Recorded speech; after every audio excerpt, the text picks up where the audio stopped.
So glad we got you tuned in on this Tuesday evening, just ahead of our Alert Day Wednesday. This is going to be looking at one of the larger snow accumulations of the entire winter season, at least up to date. If you've been following along, it's not saying much of this otherwise very mild winter season that we've had. Heavier snow does return. It is going to be some real true wintry weather. Poor travel going to be expected, and that may be arriving early Wednesday morning, deteriorating through the afternoon and into the evening. So we're going to jump right into it. Not going to make you work for this one. Our Alert Day Wednesday, how much snow to expect? We're talking 4 to 7 inches of that snow that will blanket much of the area, and it is going to be a heavier, wet snow. So that snow that is difficult, you dig the shovel in and you go to throw it.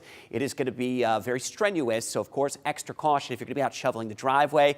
Take some frequent breaks and don't overdo yourself, as this is going to be the first heavy snowfall of the season that you're going to be shoveling. 4 to 7 inches of snow, a few isolated spots. It's not out of the question if we get that steady snow all day Wednesday. We could get a few spots close to 8 inches. Now areas to the south and to the east of the Toledo Metro, you're going to see in a few moments mix in some rain at times. I expect that is going to limit snowfall totals to as little as 3 to 5 inches of an accumulation. Rest of the evening tonight, Fifth Third Bank camera, we've got cloudy skies, hints of a storm that's going to be brewing. 34 degrees, calm winds, and I do expect winter storm warnings in effect for the majority of the area for that snowfall of 4 to 7 inches. Notice though, Erie, Huron, Seneca, Wyandotte, and Crawford County, you are under a winter weather advisory due to the fact that you're going to see lighter snow totals. Here it is, that storm system. It is digging deep through Texas. Strong area of low pressure getting ready to move up into the lower Great Lakes, and that's what's going to bring us our snow. Meanwhile, much like we've shown you many of these dynamic systems, there's two sort of stories to them down across the Gulf Coast. A high risk of some strong storms and even severe weather anywhere from Houston through New Orleans and into Mobile, Alabama. So we'll be watching that tonight, but we're clearly going to be on the colder edge of this system, and winter storm warnings extend from Oklahoma City, where some parts of Oklahoma have gotten over 10 inches of snow, all the way into northwest Ohio and southern Michigan. So steady snowfall is what you will see by the time you wake up Wednesday morning. Total accumulations 4 to 7 inches. Winds are not going to be a major factor with this system. We may get wind gusts 20 to 25 miles per hour, and relatively speaking, that is manageable with a winter storm and even a very low threat of any icy concerns. I don't expect that's going to be anything that will be a concern at all. So here's the timing of this snow moving in. It's after midnight. It's closer to about 3 a.m. that snow begins to pick up. And by 7 a.m., snow is going to be here for all of us. Some quicker, heavier bursts of snow. So I expect that morning rush, even though it's not a lot of snowfall, an inch or less, it will be coating the roads very quickly Wednesday morning. Some steadier bands of snow, and here's where the clock stopped, 11 a.m. These are some really heavy snowfall rates.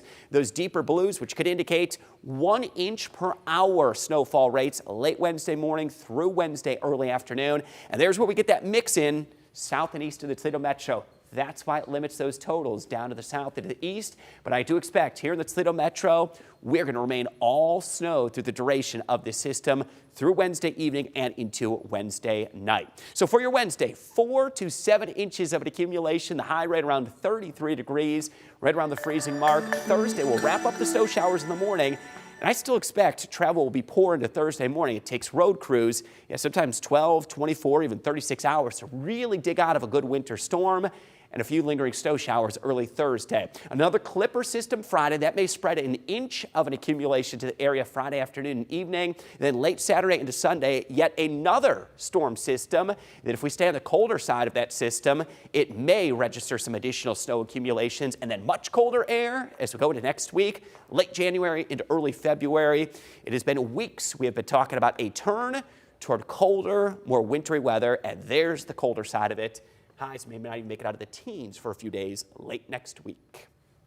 All in all, I'll tell you what, this is what we've been talking about because it's been quiet. It's been tranquil. We had that little blip Christmas Eve, and then it's been nothing. Everybody knew it was coming, and we typically see, and this is a pattern we've noticed based on just our general winter climate, that we've kind of back-end loaded our winter snowfall. Late January, February often become very snowy months, and unfortunately sometimes it does linger into spring as well, March and perhaps even April. So hopefully that's not the case this year. I'd rather just get it all out of the way, January and February. Yeah, that'd be nice. It's supposed to be snowy. Wish it worked that way. Thanks, Chris.